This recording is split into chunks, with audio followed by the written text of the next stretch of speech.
la mort a établi son règne, combien plus, à cause de Jésus-Christ et de lui seul, régneront-ils dans la vie, ceux qui reçoivent en abondance le don de la grâce qui les rend justes. Bref, de même que la faute commise par un seul a conduit tous les hommes à la condamnation, de même, l'accomplissement de la justice par un seul a conduit tous les hommes à la justification qui donne la vie.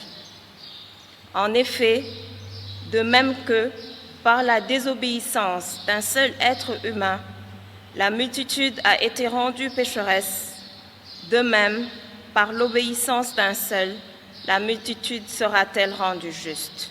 Parole du Seigneur.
Notre Sauveur, le Christ Jésus, a détruit la mort. Il a fait resplendir la vie par l'Évangile. Alléluia.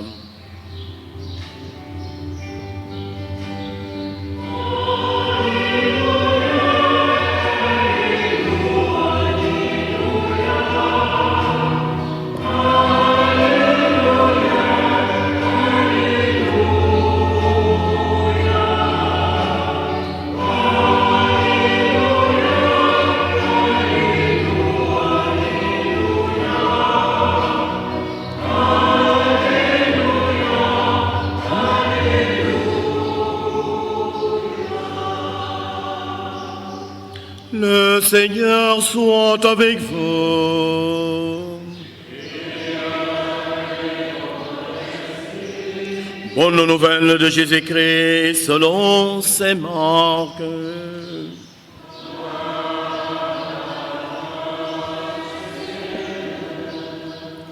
En ce temps-là, les scribes qui étaient descendus de Jérusalem disaient: ce Jésus est possédé par Belzéboul. C'est par le chef des démons qu'il expulse les démons. Les appelant près de lui, Jésus leur dit en parabole: comment Satan peut-il expulser Satan? Si un royaume est divisé contre lui-même, ce royaume ne peut pas tenir. Si les gens d'une même maison se divisent entre eux, ces gens ne pourront pas tenir. Si Satan s'est dressé contre lui-même, s'il est divisé, il ne peut pas tenir. Ça n'est fini de lui. Mais personne ne peut entrer dans la maison d'un homme fort et piller ses biens s'il ne l'a d'abord ligoté. Alors seulement il pillera sa maison. Amen, je vous le dis. Tout sera pardonné aux enfants des hommes, leurs péchés et les blasphèmes qu'ils auront proférés. Mais si quelqu'un blasphème contre l'Esprit Saint, il n'aura jamais de pardon. Il est coupable d'un péché pour toujours. Jésus parla ainsi parce qu'il avait dit: il est possédé par un esprit impur. Cette parole, c'est le message de la foi que nous proclamons.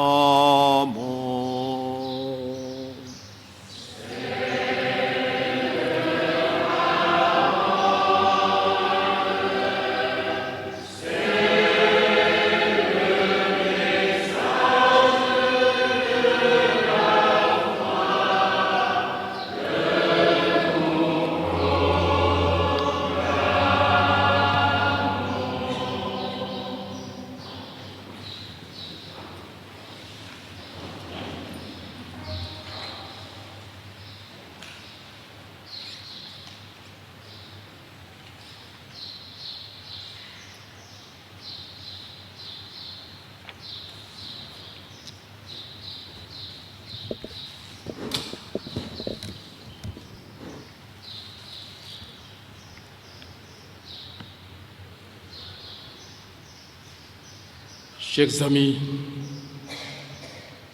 l'Église nous enseigne que la miséricorde de Dieu est infinie et il n'y a pas de péché irrémissible.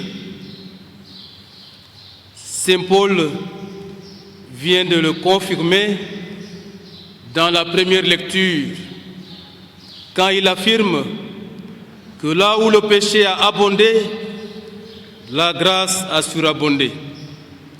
Nous pouvons dire que c'est une parole qui résume la bonne nouvelle, car la venue du Christ Jésus, aucune barrière ne peut plus séparer l'être d'une communion en Dieu. Oui, par la venue du Christ Jésus, aucune barrière ne peut plus séparer l'être humain d'une communion en Dieu. L'amour triomphe définitivement les obstacles. Il n'y a plus aucune condamnation pour ceux qui sont dans le Christ Jésus, dit encore Saint Paul dans la même lettre. Mais voici que l'Évangile rapporte une parole de Jésus concernant un péché qui restera sans pardon. C'est le blasphème contre l'Esprit Saint. Ce passage alimente forcément une incertitude, voire une angoisse, surtout à l'endroit de ceux qui le sortent de son contexte. Matthieu a décrit les circonstances dans lesquelles Jésus à prononcer cette parole. Le Christ vient d'opérer une guérison particulièrement saisissante, celle d'un possédé aveugle et muet.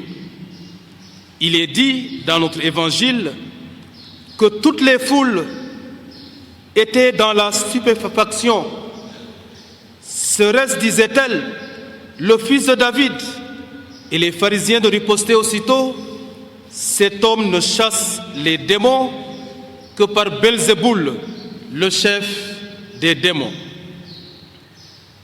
Nous connaissons la réponse de Jésus. Si Satan expulse Satan, dit-il, c'est qu'il est divisé contre lui-même. Mais si c'est par l'Esprit de Dieu que je chasse les démons, c'est donc que le royaume de Dieu est arrivé parmi vous.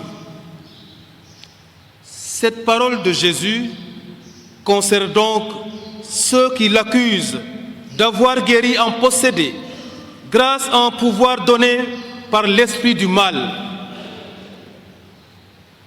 Le Seigneur peut à la limite comprendre que ses auditeurs ne reconnaissent pas en lui l'envoyé de Dieu, mais de là à voir l'acte de guérison comme l'œuvre du démon, aucune excuse ne peut leur être permise.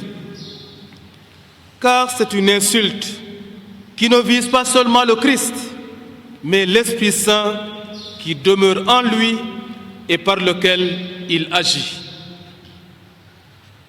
Jésus pardonne à quiconque parle mal de lui.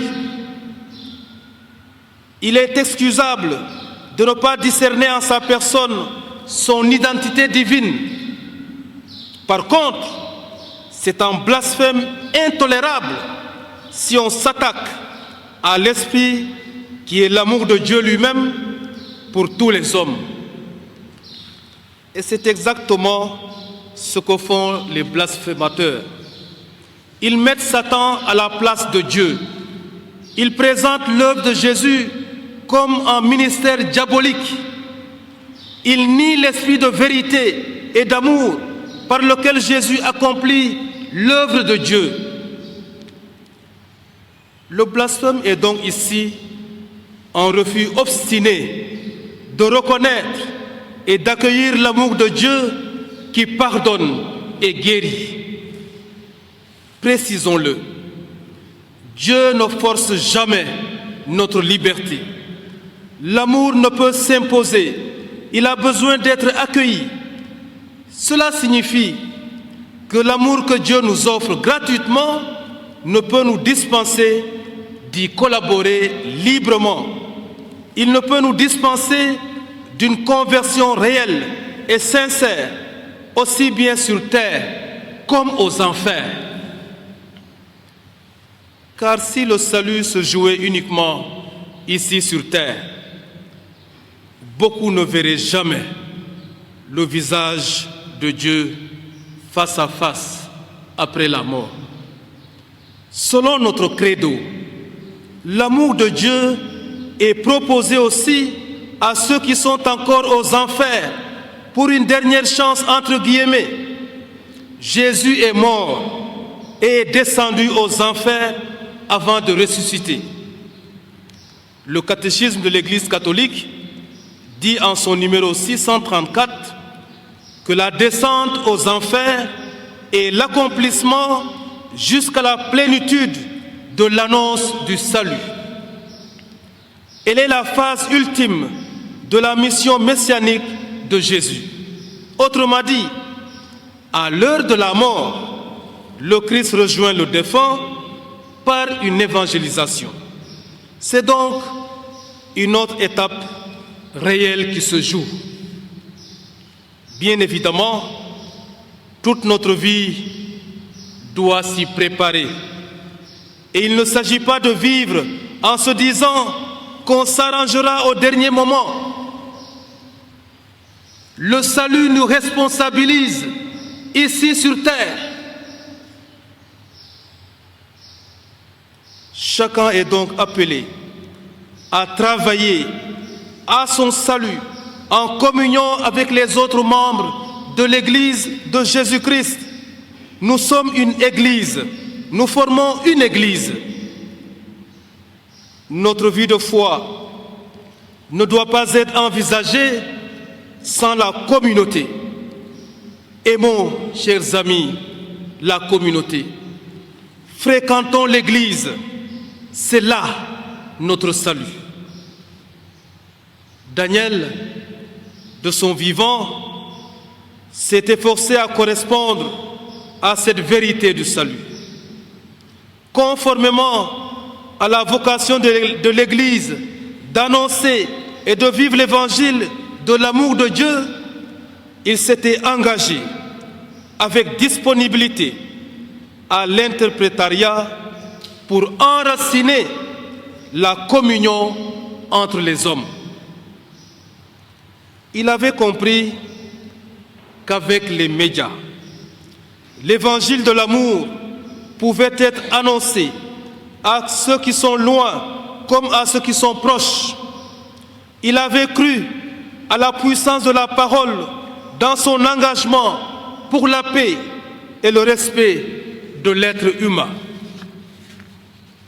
Avec ses collaborateurs, il avait accepté de porter la tenue de service pour construire les relations de paix, de justice et d'amour. Qu'il soit remercié ici pour tout le travail accompli avec foi. Dany repose maintenant en paix.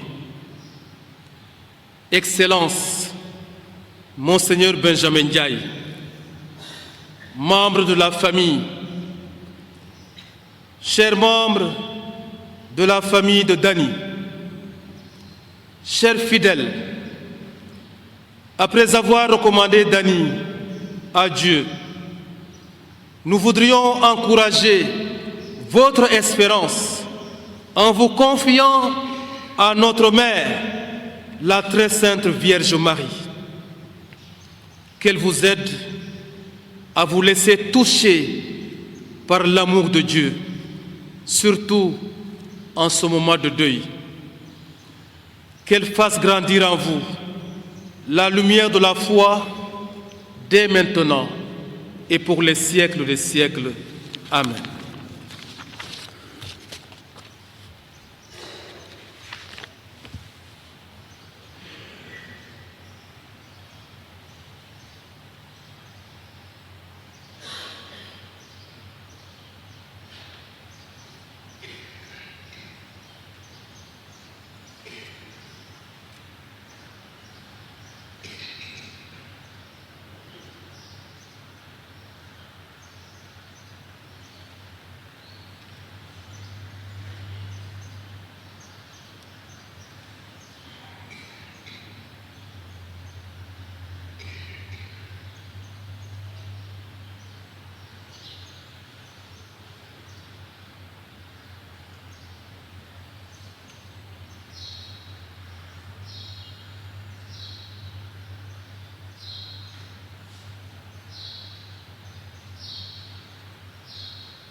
Dans la peine, prions ensemble pour Daniel Gage. Prions pour sa famille, sa femme, ses enfants. Prions aussi pour ses amis. Ensemble, supplions le Seigneur.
Seigneur, nous te prions pour que la vie de Papy Daniel, faite de parenté, d'amitié, de travail et de service, trouve en toi son accomplissement.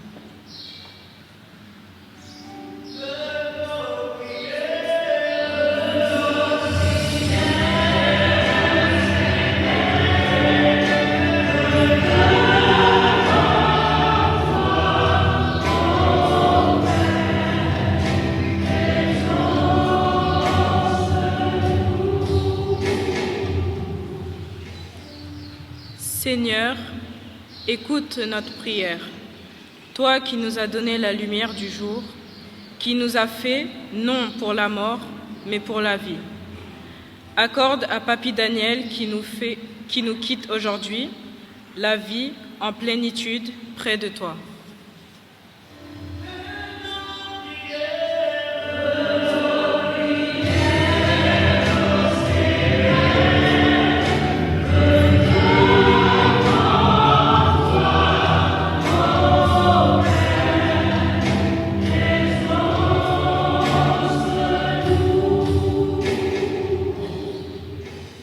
Seigneur, nous te prions pour que tous ceux qui sont aujourd'hui dans la tristesse, pour qu'ils osent de nouveau faire confiance à la vie. Apprends-nous, Seigneur, à être à leur côté, avec notre affection et notre amitié.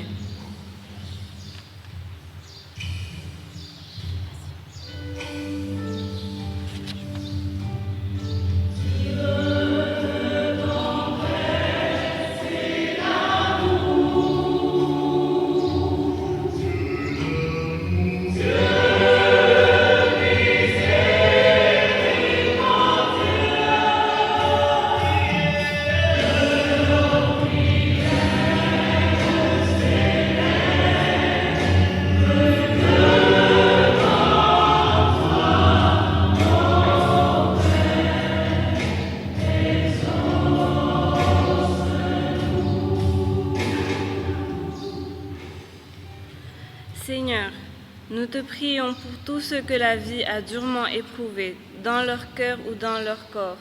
Accorde-leur, Seigneur, la force de vivre et le courage de lutter.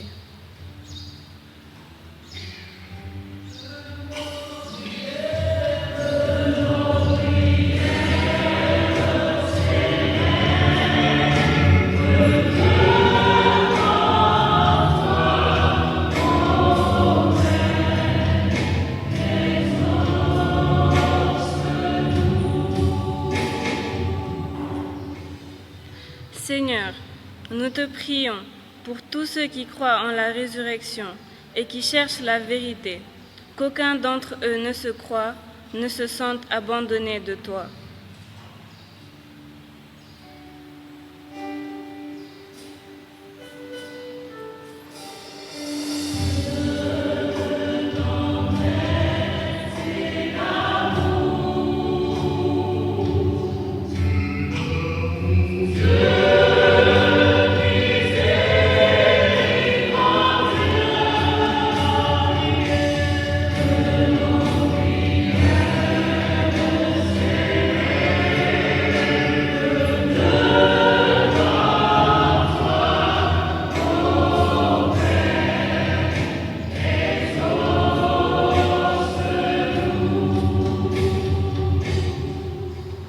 Seigneur, nous te prions pour nous tous rassemblés, afin que notre foi soit plus forte que notre peine et que nos regrets ne soient pas sans espérance.